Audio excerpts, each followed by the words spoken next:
पहला जो आता है उसको हम कहते हैं न्याय दर्शन। न्याय दर्शन तर्कशास्त्र, इसका सबसेट होगा। ऋषि गौतम ने नहीं दिया, 16 रूल्स उन्होंने दिया, 16 रूल्स। उसमें 2-3 बातें बहुत फंडामेंटल है। वो कहते हैं कि जब हम डिबेट करते हैं या डिस्कशन करते हैं तो एक व्यक्ति को एक ही एग्जाम्पल देना चाहिए, 2 या 3 एग्जाम्पल नहीं देना चाहिए। और एग्जाम्पल ऐसा होना चाहिए, 2 तरह के व्यक्ति होते हैं। एक होता है नैसर्गिक, बॉर्न टैलेंटेड, वो तुरंत कॉम्प्रिहेंड कर लेता है, ग्रैस्प कर लेता है। और दूसरा होता है वैनयिक, विनय जिसमें होता है, मतलब वो हार्ड वर्क से उसने इतना पढ़ा है, इतना मेहनत किया है कि अब वो एक लेवल तक पहुंच गया है जहां पर उसकी समझ बहुत अच्छी हो गई है, उसने मेहनत से अपने ब्रेन को नर्चर किया है। इन दोनों के अलावा एक तीसरी कैटेगरी होती है जो ना तो बॉर्न टैलेंटेड होता है ना मेहनत से उसको समझ में आता है, उसको भी एग्जाम्पल समझ में आना चाहिए, ये ऋषि गौतम कहते हैं। अगर वो एग्जाम्पल समझ में उसको नहीं आ रहा है, इसका मतलब आप उस कॉन्सेप्ट को समझा नहीं पा रहे हैं। इट्स लाइक 5 स्टैंडर्ड में कोई बच्चा पढ़ रहा है, उसको भी समझ में आना चाहिए एग्जाम्पल। इसलिए श्लोक आपको दिखेगा, काक चेष्टा बको ध्यानम, कौवे जैसी चेष्टा होनी चाहिए, बगुले जैसा ध्यान होना चाहिए। आगे आता है वैशेषिक। अब ये जो बात होता है कि हमारे पास भी क्वांटम फिजिक्स है, ये जो पूरा है ये ऋषि कणाद, ठीक है। इसको इंटरनेट में देखिएगा, मिस प्रोनाउंसिएशन बहुत होता है, कन्नड़ा कोई कहते हैं, कोई कनाडा कहते हैं, बट कणाद है ये, ठीक है। ये जो इनका नाम है, इन्होंने दिया है वैशेषिक दर्शन।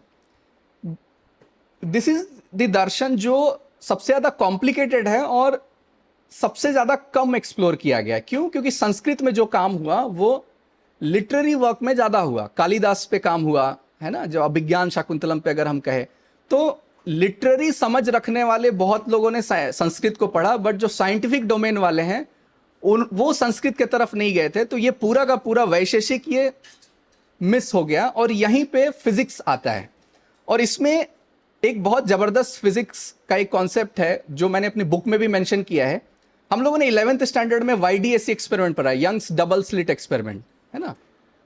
उसमें और उसके पहले हम लोग हाइजेनबर्ग अनसर्टेनिटी प्रिंसिपल पढ़ते हैं कि पोजीशन और मोमेंटम को एक साथ जब भी हम नापने जाएंगे तो error fundamental is there, error हमेशा रहेगा। और साइंस भी ये कहता है कि क्योंकि कभी भी ऑब्जर्वेशन हम करेंगे तो लाइट का तो यूज करना पड़ेगा, तो लाइट के फोटोन्स ही पर्टर्बेशन एरर कर देते हैं एपरेटस में, तो जो मेरा आउटकम है वो हमेशा एरर प्रोन रहेगा। तो साइंस ने एक लिमिटेशन को माना कि position, momentum and uncertainty principle है, और YDSC में कह रहे हैं कि ऑब्जर्व कैसे कर रहे हैं उसके हिसाब से आउटपुट जो है, जो वॉल पे जो डायग्राम्स बन रहे हैं वो वेरी कर जाते हैं। तो वैशेषिक इसमें कहां आता है? जो फिजिक्स है वो जड़ तत्व को हैंडल करता है, पार्टिकल्स को। इसीलिए जब यूनिवर्स की भी बात आएगी तो बिग बैंग थ्योरी आएगी और गॉड पार्टिकल वर्ड आएगा, हिग्स बोसोन पार्टिकल वर्ड आएगा। इवोल्यूशन में भी फंडामेंटल क्या बोलते हैं वो? पार्टिकल, ठीक है। वैशेषिक कहता है कि पार्टिकल फंडामेंटल नहीं है, या न्याय कहता है जड़ तत्व जो है वो बाद का है।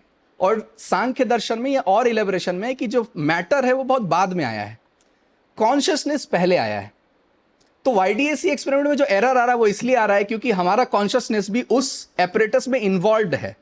तो कोई भी रिसर्च में हम कॉन्शियस एंटिटी को तो इंक्लूड ही नहीं करते हैं, या केमिकल एनालिसिस करते हैं या फिजिकल एनालिसिस करते हैं, ज्यादा से ज्यादा DNA लेवल तक जाते हैं।